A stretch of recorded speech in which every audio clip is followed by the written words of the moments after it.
I can only tell you this story from the information that was public knowledge.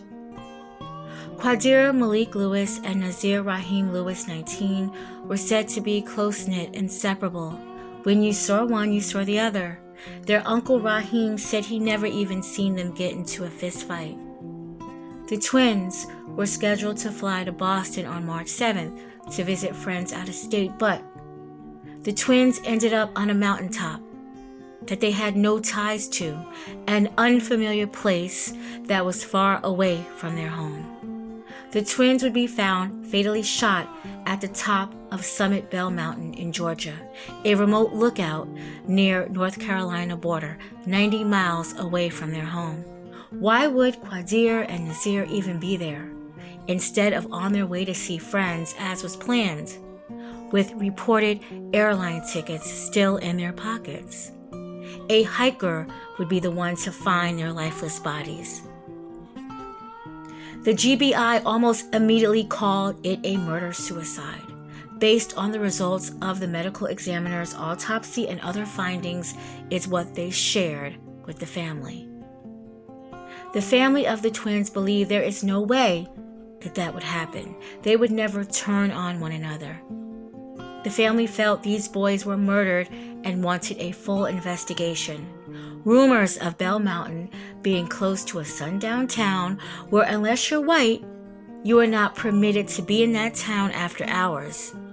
Did someone lure them up there? What really happened to these twins? Not to mention Scott Curling, 42, a volunteer firefighter, was arrested for taking photos of the death scene. I guess to maybe sell them or at least get likes and comments on his social media page. He was later fired from his volunteer position. Okay. After a 10-week investigation, the family of the twins were giving the information of their findings. News surveillance would show that the brothers calmly visited a Lawrenceville Shell gas station the night before this tragic occurrence on March 7th. Around 10 p.m., they were seen on surveillance eating snacks and drinking water. Nothing seemed unusual or out of place. Nothing in this footage looked like they were planning to harm themselves or one another. Their mother was the one that was able to view this footage. Hours prior, only Naazir was seen headed to the airport on March 7th. The day before, they were found, but he never boarded the flight to Boston. Now, some articles read that he missed the plane. However, he never got on it or awaited for another one. The two were supposed to visit friends. Instead, he returned home, and Qaadir never had a ticket to even go to Boston. So only one ticket had to be found in Naazir's pocket at his time of death. On their cell phone, there were searches of suicide rates in 2024, how to load a firearm, other related topics.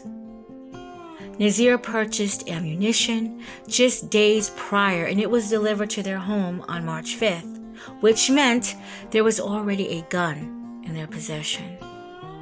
Forensic evidence found at the scene also indicated that both twins had fired the gun. Phone data helped trace the boys' movements that evening from their home up to the mountain, and CCTV footage showed the boys were alone during the trip. It appears that this was planned. Twins have an unbreakable bond. As single birth siblings, we would know about this. Was Naazir so depressed? Or even both twins for that matter?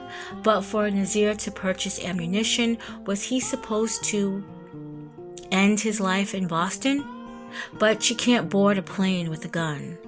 So he ended up going back home, where this set of twins, the unbreakable twins, the inseparable twins that would never turn on each other, they still didn't turn on each other. How did he and Qaadir end up at the top of the mountain? Again, was this planned? A mystery that only these twins know.